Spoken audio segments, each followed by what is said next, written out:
लागले.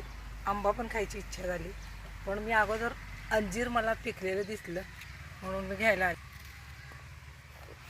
हे बघा, अरे बापरे, गिर गया नीचे. अंजीर अजून तिथं पण लागले, तिथलं पण घ्यायचं आणि हे लगेच खायचं. ताजं फळ समोर पण आहे तिथं, पण ते तू तोडून मी घरात कोणाला तर देणार खायला.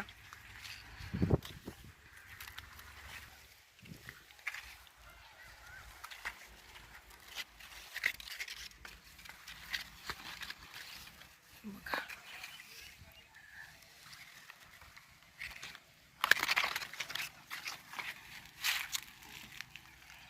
हे एक अजून एक आहे, पण हे छोटंच आहे, सरसरशीत भरलेलं.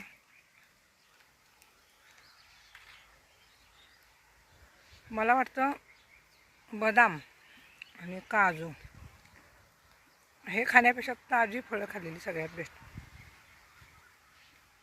झाला तो तोडायचं ते खायचं. आता सुकलेल्या बदामात काय असतं मला काय कळतच नाही.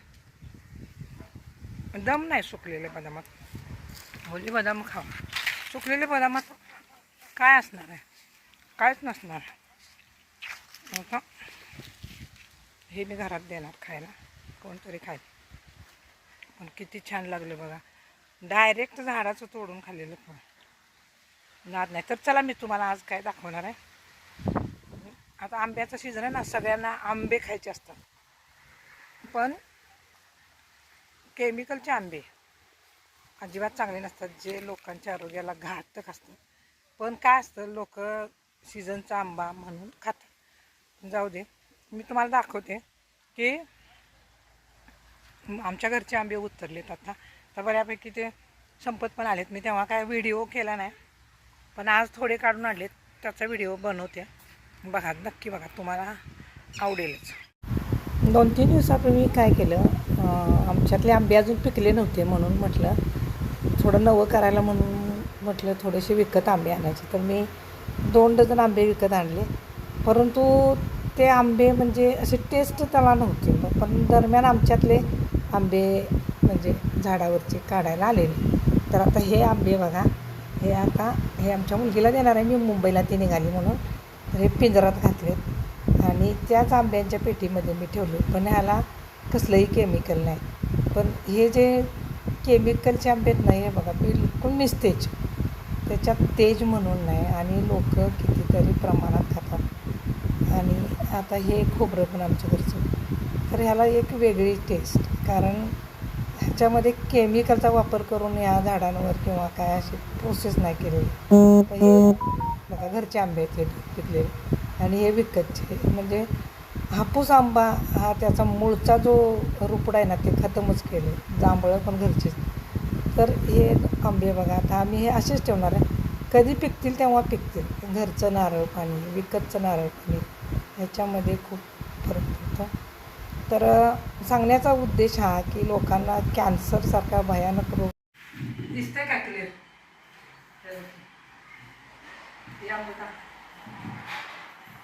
हे कुठलं आंबा आहे? आपलंच. आपलं कट कर. आपल्या झाडाचं कुठं आणलं सांग? रानात रानातलं पण ठिकाण आहे का नाव त्याला? काय मार्केटने मार्केट आणले सर? मला वाटलं हिरीवरच आणले. हिरवच आहे. हिरीवरच आहे त्याला मार्केट म्हणते. होय.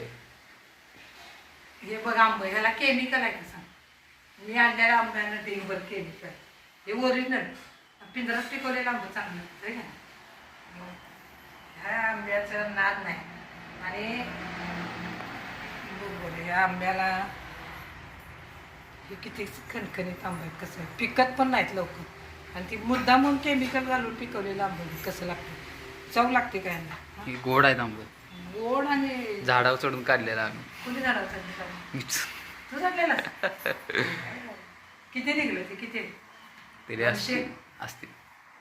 राणी मावशीला दिलं, आणि ती इथलं काढलेलं किती? इथं अजून काढलेलं नाही. नाही, इथलं तुम्ही काढलेलं पावसानं पडलं होतं का ती ते? पिकून पडते ते खाली एक एक होय पाडाला येऊन. अजून दिले घरा स्टॉक म्हणून हे आंबा बेस्ट आहे का नाही सांग. केमिकलचा आंबा खाण्यापेक्षा हे आंबा चांगला आहे. आता ते औषध मारून आणि केमिकलच्या आंब्याचं तुला सांगते त्याचा देठ असते का नाही देठ सुकतो फळ तर चरचरीत दिसतं ताजं दिसतं केमिकलच्या आंब्याचं. आणि जर ओरिजिनल आंबा असला ना त्याचा देठ म्हणजे फळ आणि देठ सोबतच ते हे होतं म्हणजे एकाच वेळी मागं पुढं नाही. केमिकलच्या आंब्याचं देठ सुकून जातं फळ तर असं असतं. म्हणून हे आंबा भाजी आता मी आणणार नाही बाबा 2 बॉक्स आणले 1000 रुपये मला फुकट गेले. आता नाही आणणार पोरांच्यासाठी म्हणलं आंबस करायला. मग काय चुकून आंबा खाला म्हणून काय होते असलं मरणाचं खाण्यापेक्षा काय पण आहे का नाही. मग असलं काय तर फाटतो खाण्यापेक्षा. हे यूट्यूब हे जे फेसबुक आणि इंस्टावरनं फोन येतात. जेवण निघालास जेवण बघू काय काय ते आणि हे काय पाणी किटली माणसं बाटलीतनं पाणी पितात तू किटलीतनं प्यायला लागलास. आम्हाला बाटली तर पुरत नाही 2 किटल्या लागतात. शुद्ध स्वच्छ पाणी.